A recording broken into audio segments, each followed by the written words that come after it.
This video complements your readings and listening assignments about harmony. Harmony is the system that governs the simultaneous sounding of pitches. If melody and rhythm concern how music unfolds over time, or the horizontal aspect of music, harmony is more interested in the vertical aspects of music, intervals and chords. Harmony can be really complex, so absorb as much of this information as you can, but don't sweat the small stuff. We first talked about intervals in our introductory video about music and pitch. There, we listened to intervals played melodically, for example, or, or, or. The two pitches that comprise an interval can also be played simultaneously.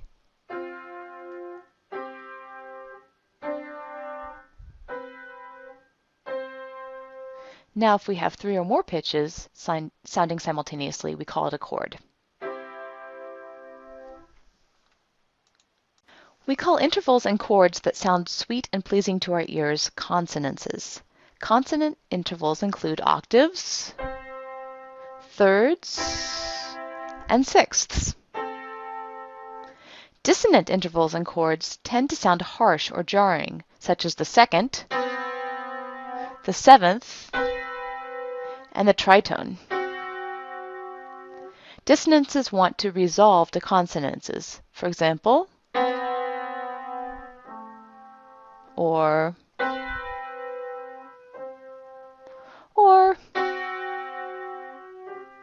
The triad is a special type of three-note chord where the notes are stacked in thirds. For example, G, B, D is a triad, as is A, C, E, as is B, D, F.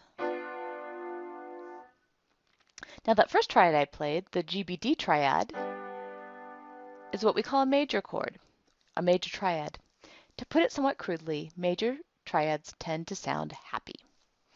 I could play it here, up here, down here. It's all sounding pretty peaceful at rest. Now the ACE chord I played is a minor triad.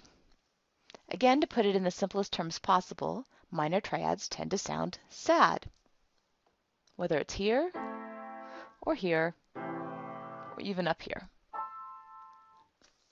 A diminished chord, a diminished triad to be specific, such as the BDE triad, BDF triad I played for you, is almost always a dissonant chord.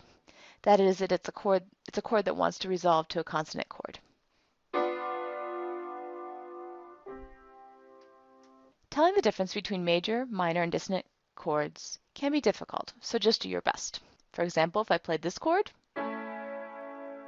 you'd say it's major. If I played this chord, you'd say it's minor.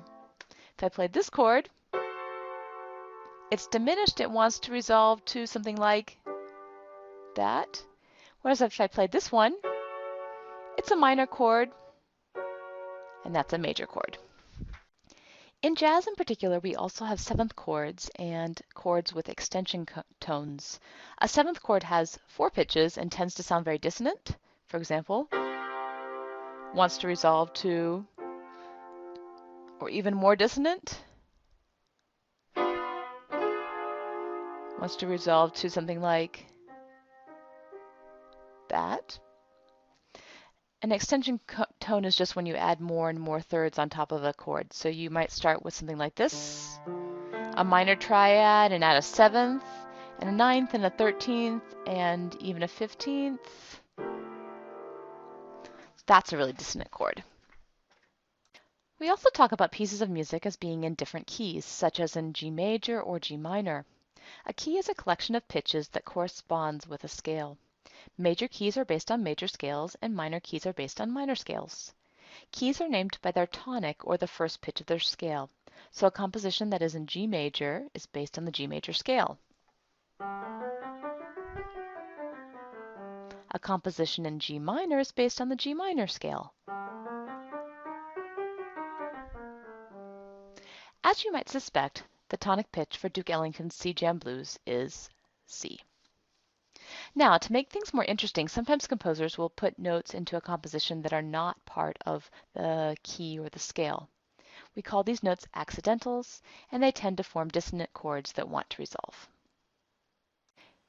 If you need to review scales, which we already learned about in the video about melody, feel free to pause your video here. Scales and keys come together as chords are built on each pitch of a scale.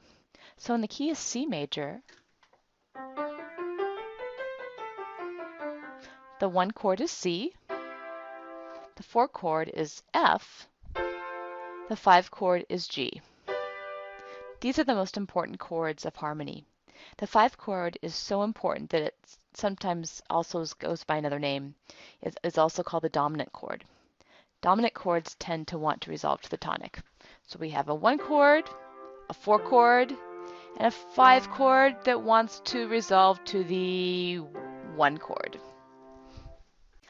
Although it can be difficult to discern differences in individual chords, most people can learn to hear whether a musical piece is in a major or minor key. If you hear mostly major chords and a major scale, the composition is in major. If you hear mostly minor chords and a minor scale, the composition is in minor. Songs can also modulate or change keys within. This can make a song much more interesting. A good case in point is Light My Fire by The Doors. Here the Doors use mostly minor chords and a minor key for the verses, and mostly major chords and a major key for the choruses. What do you think guided this decision? It may just go back to the emotional expression that we as human beings tend to hear in minor and major chords, and how that might underline the text or lyrics of the song.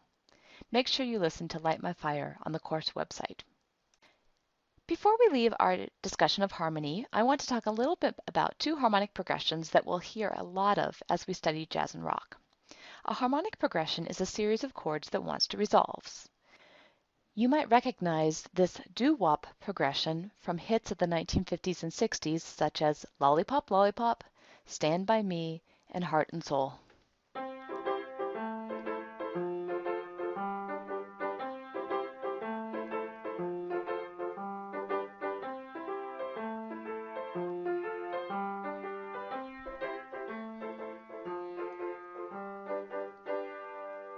It would sound really funny if I didn't finish out the progression by going to the tonic. Because these progressions want to resolve, they can give music form. This is a topic we'll talk about in another video. Probably the most important progression for jazz and rock, however, is the 12-bar blues progression. This progression opens with a tonic or 1 chord for about 4 bars or measures, and I'm going to play a minor tonic.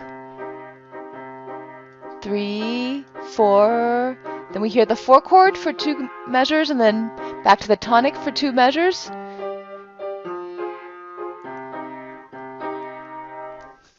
So what did I just do? I played the 1 chord for 4 measures or bars, played the 4 chord for 2 bars, I returned to the 1 chord for 2 more bars, then I quickly played the 5 chord for a bar, the 4 chord for a bar, and then finished off the progression with the tonic chord for the final 2 bars. Do go back and see if you can hear this progression. You should be able to hear it in Ellington's C-Jam Blues, and you'll also be able to hear it in Lost Your Head Blues, which we'll talk about a little bit more as we talk about form.